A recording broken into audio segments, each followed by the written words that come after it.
자, 오늘은 복의 근원이라는 제목을 가지고 우리 말씀을 증거하도록 하겠습니다. 오늘 말씀의 키워드 복의 근원이라는 것은 어떻게 보면 우리가 굉장히 개념을 잘 잡아야 되는 내용인 것 같아요. 여러분들은 복이라 그러면 무엇을 생각하십니까? 우리는 복을 얘기할 적에 흔히들 뭐 이런 것들 보통 네 가지를 생각하시는 것 같아요. 처음에는 재물, 돈, 그렇죠? 우리는 새해 복 많이 받으세요라고 인사를 하잖아요. 근데 어느 광고에서는 새해 인사를 다르게도 합니다. 이런 식으로 표현하더라고요.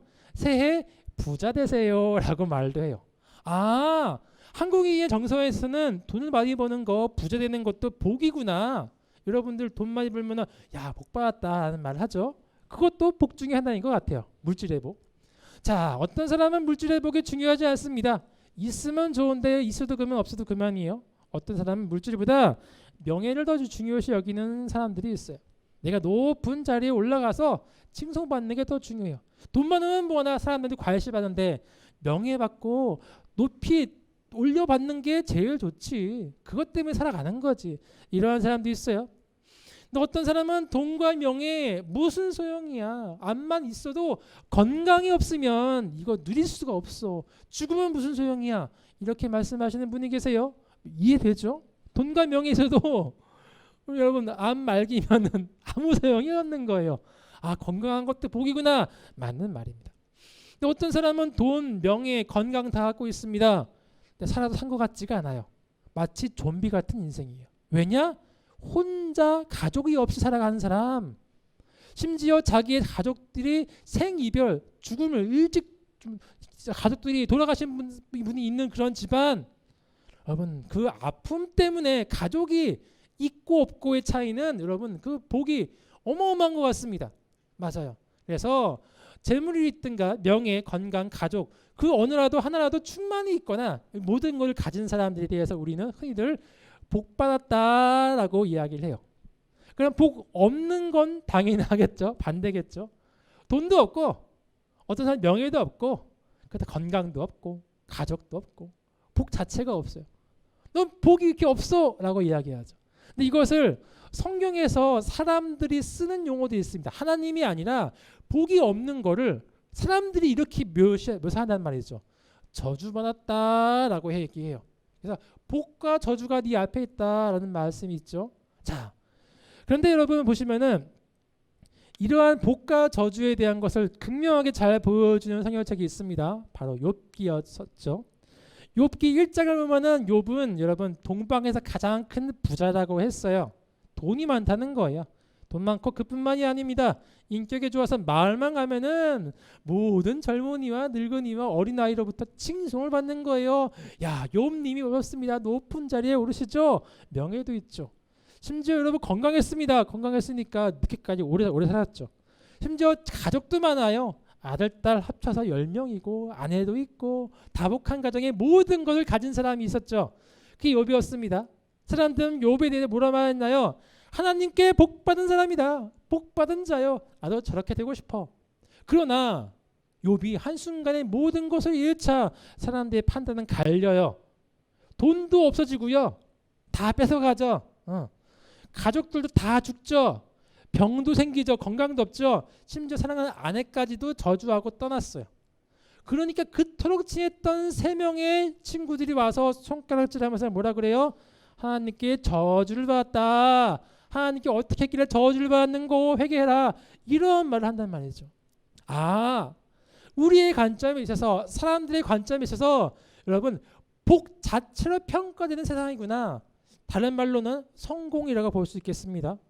성공이 복이랑 비슷한 말이죠. 우리 지금 개념에서는 성공한 삶만이 가치 있는 삶이요. 성공하지 않는 삶은 해열조선에서 그냥 그렇게 힘들게 살아가는 삶이구나.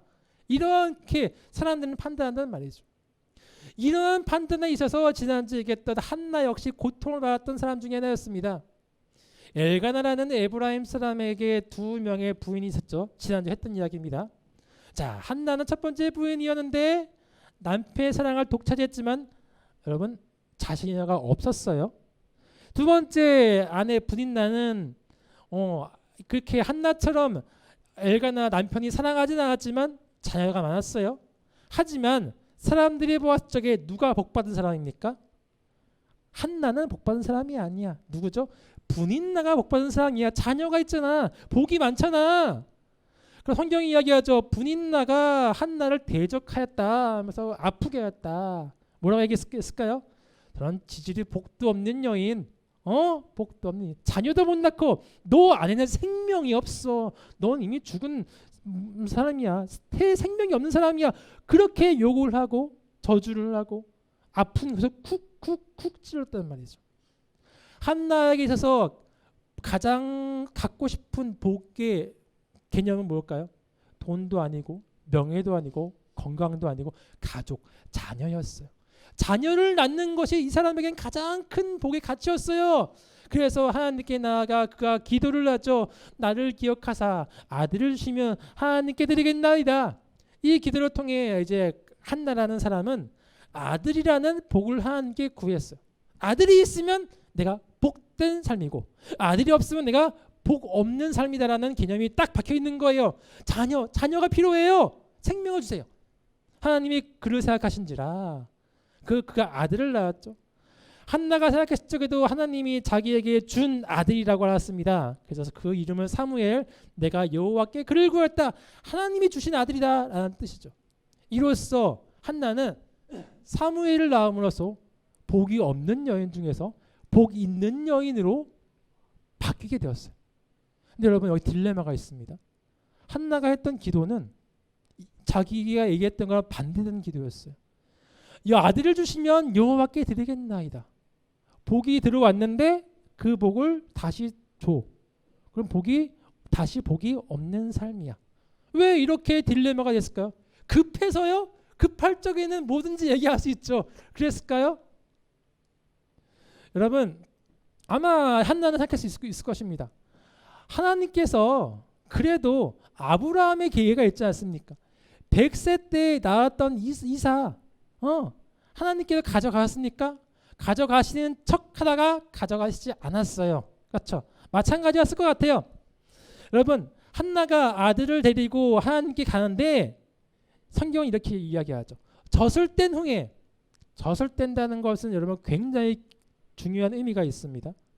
여러분 이 엄마와 아이가 밀착 관계가 그렇게 가까워지고 뗄 수가 없는 관계가 되는 그 순간이 언제냐면은 아기와 엄마가 젖을 서로 먹는 그 젖을 물리는 그 순간부터래요.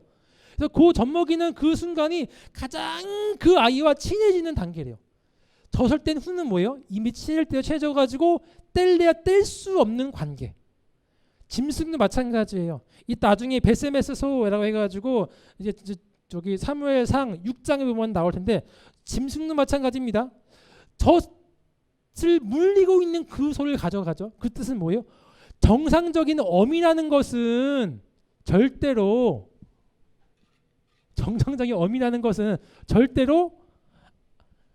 젖 먹이는 동안 그 새끼랑 떨어지려고 하지 않아요. 그게 어미의 특징이에요. 그런데 그렇게 친하고 그렇게 가까워졌던 그 아들, 눈에 넣어도 아프지 않는 그 금쪽 같은 내 새끼를 하나님께 데리고 가서 평생 동안 드려야 된다? 생이별을 해야 한다? 말도 안 되는 거죠. 심지어 성경은 이야기합니다. 여호와의 집에 나아가는데 아이가 어리더라. 우리 어머니가 저 군대에 보냈을 때 기억납니다. 어머니가 저 군대에 보냈는데 군대에 이제 훈련소 들어가면은 이제 돌아서고 어머니 자식들 돌아가십시오 이렇게 막 외쳐요. 돌아가야 돼요. 근데 어머니가 아무 말 없이 그냥 돌아왔대요. 그러면서 그때를 일을 편지로 쓰는데 세탁기는 너의 빨래 세탁기는 돌아가는데 집은 너무너무 고요했다. 어머니는 울지 않으셨다. 그런데 그러면서 그 어머니의 아픔이 20살짜리 아들을 군대에 보내는데 그 누나가 정한 편지에 보면 엄마가 너무 힘들다는 거예요. 20살짜리 아들 보내는데도. 딸도 마찬가지예요. 자취를 보내는데 그 아빠의 심정이 어떻겠습니까? 내 딸 어떻게 자취 보내지? 그런데 그게 아니라 젖을 뗀 지 얼마 안 된 이제 엄마 아빠 하는 이제 겨울 말 시작한 아이를 하나님께 보내서 생이별해야 한다? 이거는 정상적으로 할 수 없는 일이라는 거예요. 이때 한나의 마음은 어떻겠습니까? 하나님, 그래도 설마 아브라함이 했던 것처럼 아브라함이 하나님께서 말씀하시기 이삭을 바쳐라. 바치러 가져갔죠. 죽이려고 하는 순간에 하나님이 뭐라 했습니까? 아브라함아 아브라함아 손을 거두어라. 이제야 너가 날 사랑하는지 알겠다. 아들의 손대지 마라 하면서 양을 주셨죠. 양을 주셨죠. 그럴 줄 알 수도 있어.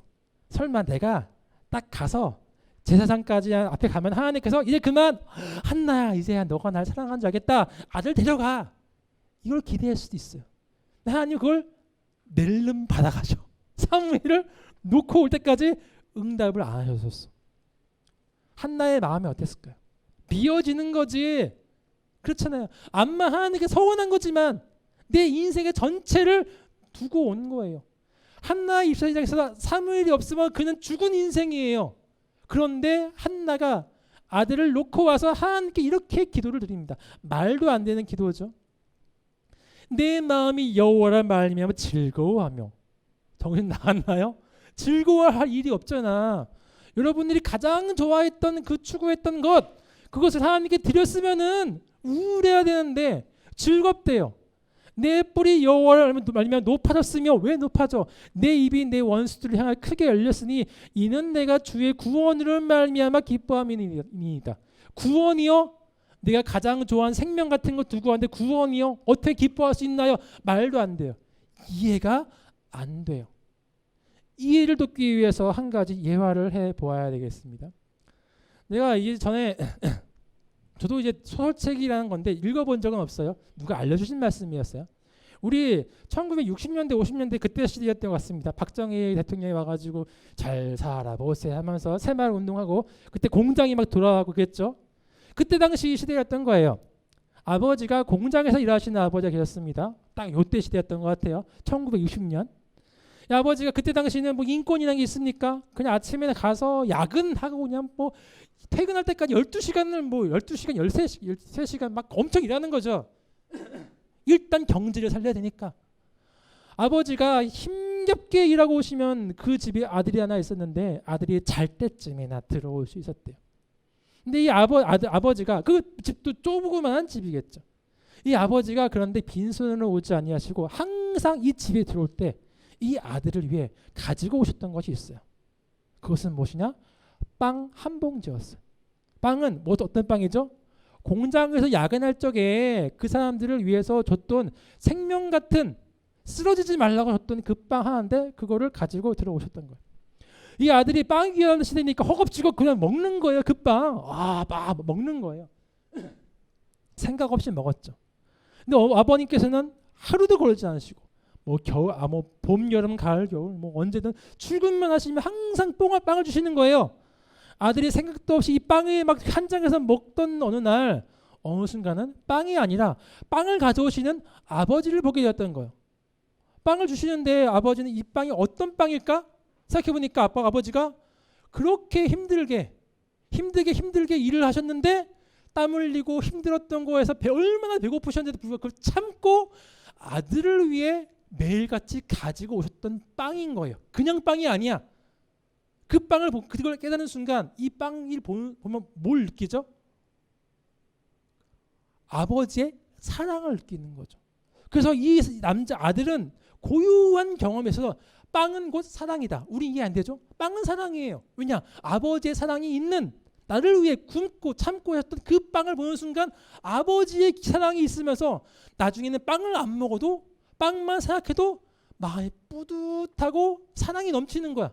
여러분 그런 거 있지 않나요? 어떠한 매개차가 특별한 경험이 있는 걸 보면은 연상되는 그 경험 때문에 그것 때문에 마음이 행복해지는 것이 있는 거예요.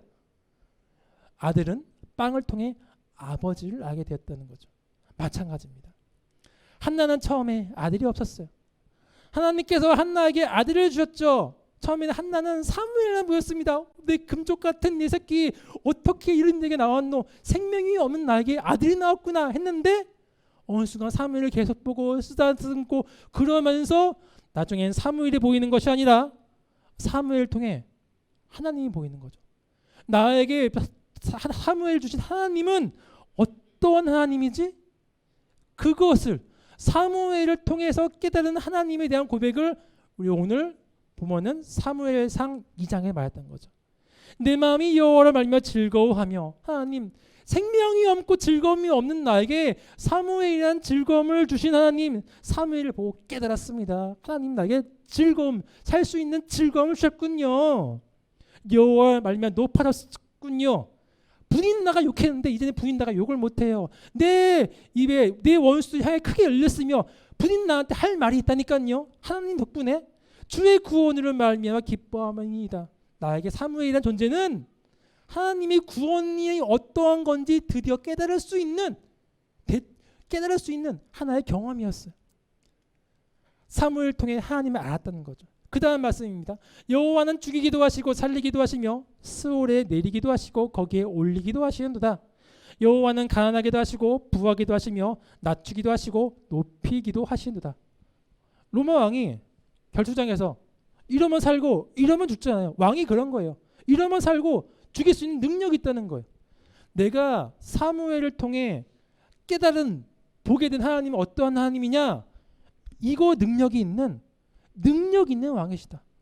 태가 없는 생명이 없는 나에게 생명을 주실 줄도 아시고 자식이 많은 분인 나에게 자식을 뺏어갈 수도 있는 분이시고 나의 대적자를 낮추시고 하나님을 아는 사람을 높일 수 있는 능력이 있는 왕이라는 것을 사무엘을 통해서 그런 하나님이시구나 알게 되었다는 것이죠. 그러한 하나님이 통치하시는 방법도 사무엘을 통해서 깨닫게 되었어요. 놀랍죠? 한 번 풀리니까 쭉 풀리는 거예요. 여호와를 대적하는 자는 산산에 깨질 것이요. 대적하는 자라고 하니까 마치 적그리스도 같이 막 칼과 가지고 하나님 죽어라 뭐 이런 사람처럼 보이는데 그게 아닙니다. 대적한다는 건 뭐예요? 돈 있고 빽 있고 명예 있고 건강하고 하나님을 믿어 내 주목을 믿어 이러한 사람을 이야기하는 거죠. 돈 좀 있어. 내가 왜 그래? 돈 좀 있는데 명예가 있는데 내가 어떻게 될 것 같아? 그렇게 하면서 하나님의 통치를 무시하고 가나안 땅 주민처럼 잘 먹고 잘 사는 것만 급급했던 사사기의 사람들, 하나님 대적하는 자, 그러한 부와 명예는 산산에 깨질 것이요. 하나님이 심판도 하지만 시간이 지나면 한순간에 돈은 끝나고 건강도 끝나고 다 사라진다는 거예요. 하늘에서 우레로 그들을 치리로다. 여호와께서는 땅 끝까지 심판을 내리시고 우리 모든 살아있는 사람들은 하나님의 심판 가운데 있죠. 자기 왕에게 힘을 주시며 자기 왕이라는 건 왕만 얘기하는 것이 아니라 킹이 아니라 하나님을 섬기는 자, 그 사람을 왕처럼 높여주시는 자. 너가 하나님 섬겨? 하나님께서 너는 왕이야. 널 왕처럼 높여주실 거야. 즉 한나가 자기가 왕이라고 그러는 거예요. 하나님이 날 왕으로 높여주셨어. 자기의 기름 부음 받는 자, 이게 누구죠? 바로 사무엘. 내가 책임지지 못하는 내 자식 하나님이 택하셨지. 그 자식을 높이시려다. 하나님이 책임져 주시려다. 한나도 높여주시고 한나 그토록 소중하 여기는 사무엘까지도 다 책임져 주실 것을 하나님 믿습니다. 한나는 사무엘 통해 하나님을 만났다는 것이었어요. 여호와께서 한나를 돌보시사 그로 하여금 임신하여 세 아들과 두 딸을 낳게 하셨고 아이 사무엘은 여호와 앞에 자라니라. 하나님은 낼름 바다만 가시고 계산하고 끝났어? 그런 분이 아니세요. 하나님께 나아오는 자에게 하나님은 더 커다란 충만한 하나님을 주십니다. 여기는 자녀만 나왔죠. 솔직히 맞는 것은 한나는 이 딸들을 통해서 하나님의 생명이 무엇인지 더 충만하게 경험을 했다는 거예요. 하나님께 나아가는 자, 하나님이 여러분이 상상하지 못하는 걸로 더 채워주십니다. 여러분, 우리는 복을 받아요. 하나님 우리 이런 얘기 해볼까요? 옛날에 제가 어렸을 적에 엄청 살기 힘들었거든요. 근데 이모가 항상 저희 집에 봉고차를 타고 오시면 이모부랑 오시면 저희가 살기 힘든 걸 보시더니 저에게 용돈을 누나와 저에게 용돈을 항상 5,000원 또는 10,000원씩을 맨날 주셨어요. 뭐 가끔 오는 거죠. 뭐 어떨 때는 뭐 일주일에 한 달에 오면은 항상 5,000원 10,000원을 주시는 거야. 그럼 난 교육이 되는 거죠. 이모 오면 뭐다? 돈 받는다. 이모가 오면 그냥 이모만 보면 나도 모르게 돈 주세요. 나오는 거야. 이모가 화가 나시더라고. 돈 안 주는 거예요. 너가 내가 너에게 돈 주는 거는 내가 너를 생각한다는 거를 보여주기 위해 준 건데 너는 돈만 보니? 돈을 주는 이모는 안 보이니? 그 다음부터 돈 못 받았어. 마찬가지예요. 하나님께서 우리에게 복을 주시는 이유는 뭐예요? 단순히 잘 먹고 잘 살아라가 아니라 복 주는 하나님, 가나안 이스라엘에게 땅을 주신 하나님, 그분이 누구시냐? 그분을 봐야지. 대학 가게 해주셨다. 대학을 가게 해주신 하나님, 하나님께 나아오라. 하나님께 생명이 있다. 그것을 알려주시려고 대학도 가게 하시고 돈도 주시고 복도 주시고 잘 주시는 거지. 그냥 대학에서 끝, 돈에서 끝, 뭐에서 끝. 그러면 그것은 세상 사람들과 우상을 숭배하는 사람들과 다를 바가 없는 겁니다. 하나님은 복의 근원이세요. 우리가 받는 복, 그 너머에 계신 하나님 복의 근원을 여러분이 보셔야 됩니다. 하나님은 복을 넘어 하나님을 바라볼 수 있는 그럴 적의 참 신앙인입니다. 우리의 선조들이 어른들이 잘못 알았던 게 뭐냐면 기복신앙, 복만 추구했어요. 복을 주신 하나님께 못 나가고 복만 봤어요. 그러면 교회에서도 바알 숭배하는 거예요. 그러나 주신 복을 보고 하나님께 나가면 그때서야 하나님께 나아가는 믿음 있는 자가 된다는 거예요. 복을 넘어 하나님께 나아가는 여러분 되기를 소망하겠습니다. 감사합니다. 너무 신학적인 내용이 맞나요? 우리 이 시간 잠깐 우리 찬양 하나 하고 기도하도록 하겠습니다.